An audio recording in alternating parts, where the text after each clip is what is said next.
नमस्कार दोस्तों, मैं सौरभ एडुगाता गणित ज्ञान में आप सबका स्वागत करता हूं।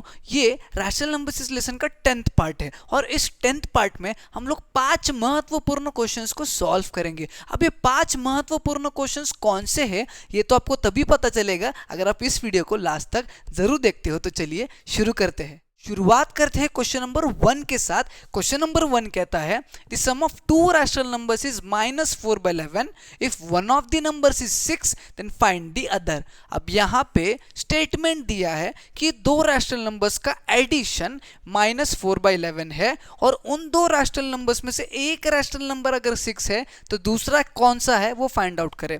ठीक है, तो जैसे कि दो रैशनल नंबर्स की एडिशन इज -4/11, एक रैशनल नंबर प्लस दूसरा rational number is equals to -4/11। अगर एक रैशनल नंबर इन दोनों में से है 6, दूसरा क्या है हमें पता नहीं, so we will consider it as x।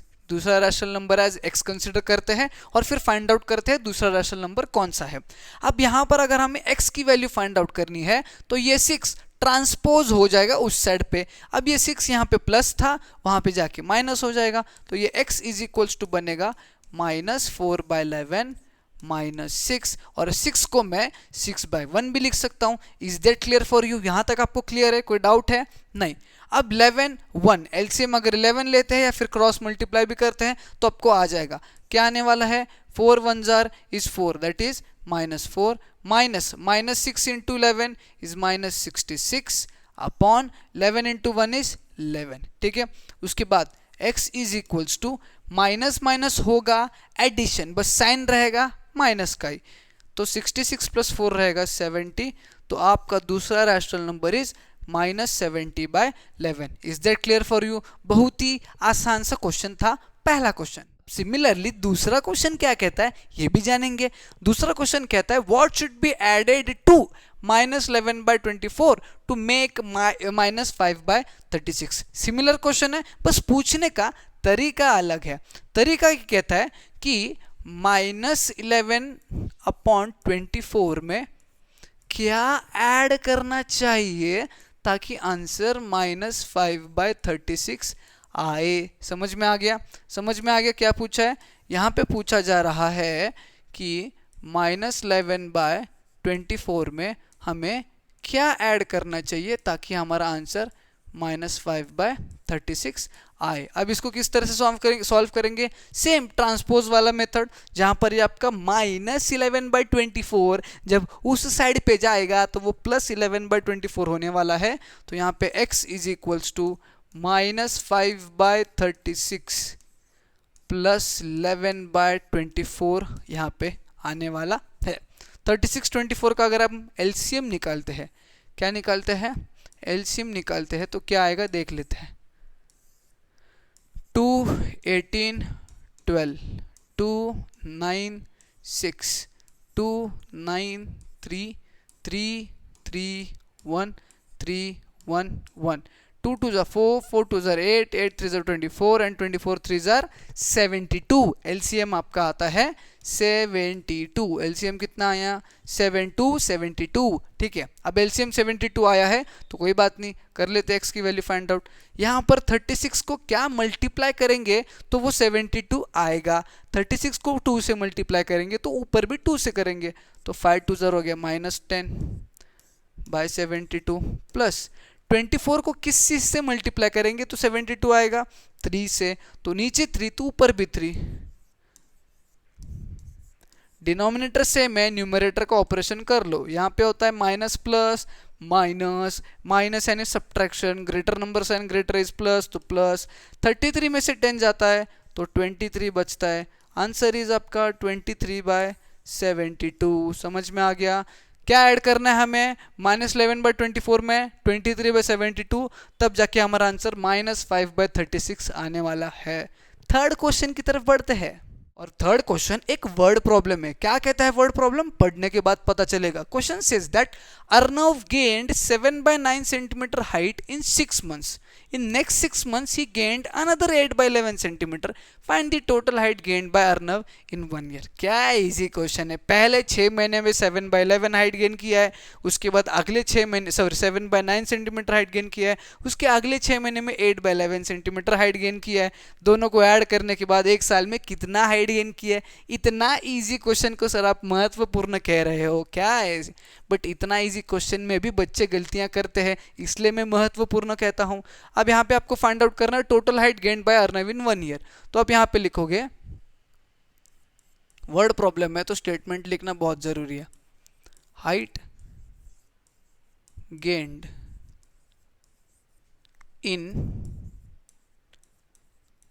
First 6 months, पहले 6 महीने में हाइट कितना गेन हुआ, 7 by 9 सेंटीमीटर। ठीक है, उसके बाद नेक्स्ट स्टेटमेंट आएगा, height gained in next 6 months, अगले 6 महीने में कितना हाइट गेन हुआ, इज 8 by 11 सेंटीमीटर। अब 6 महीने प्लस 6 महीने 1 साल, तो हम लिखेंगे total height gained by Arnav in 1 year is equals to 7 by 9 plus 8 by 11। अब यहाँ पे एलसीएम निकालते मत बैठो, डायरेक्ट क्रॉस मल्टीप्लाई करो।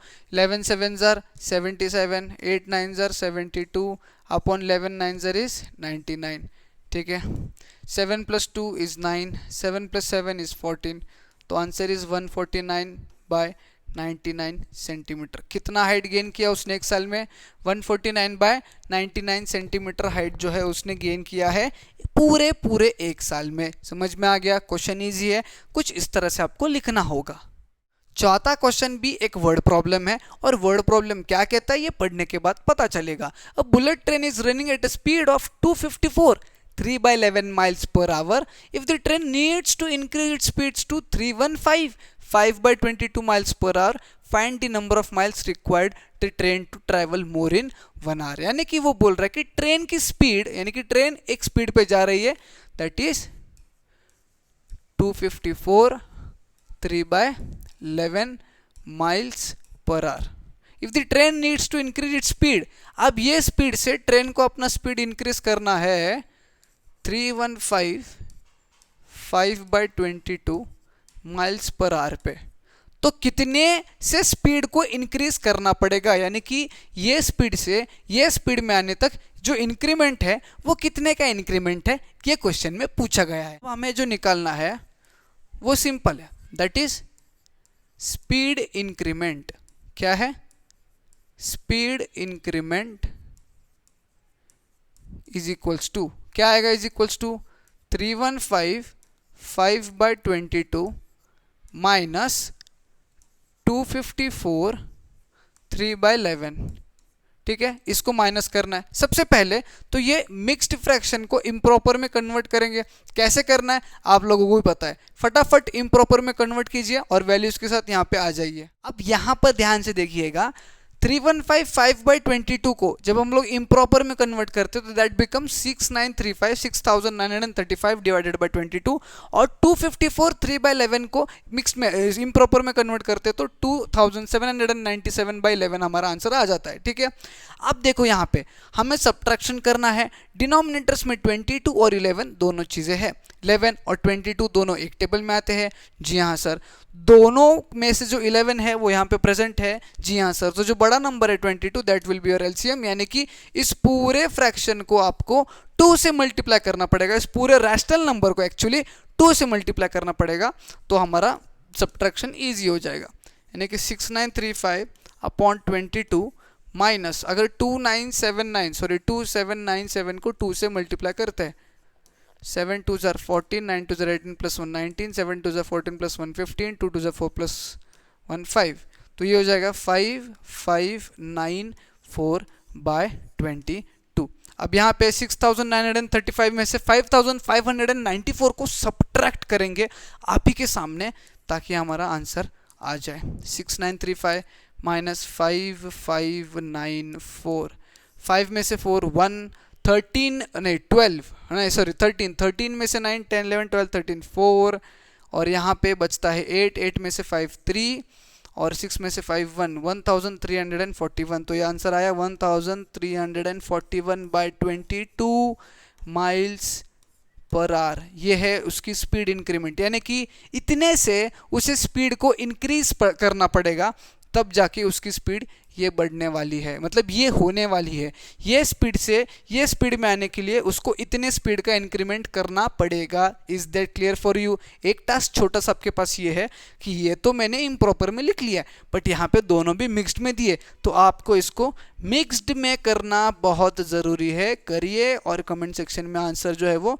ज़रूर बताना। बढ़ते हैं नेक्स्ट क्वेश्चन की तरफ, और आज का लास्ट क्वेश्चन है, इजी क्वेश्चन है। Question says that divide the sum of 4/5 and 6/11 by their differences. यानी कि दो रैशनल नंबर्स दिए हैं, उनके सम को डिवाइड करना है उन्हीं दो रैशनल नंबर्स के डिफरेंस यानी कि सब्ट्रैक्शन से। ठीक है, यानी कि sum of these two rational number is divided by subtraction of those two rational number. ठीक है, सबसे पहले सम फाइंड आउट करते हैं और फिर उसका डिफरेंस भी फाइंड आउट करते हैं। Sum is equals to 4/5 plus 6/11। ठीक है, 11 4s are 44, 6 5s are 30 by 11 5s are 55। 44 plus 30 is 74 by 55 आपका आ गया है 1, यानी कि sum of two rational numbers. अब आपको निकालना है difference of those two rational numbers. क्या निकालना है?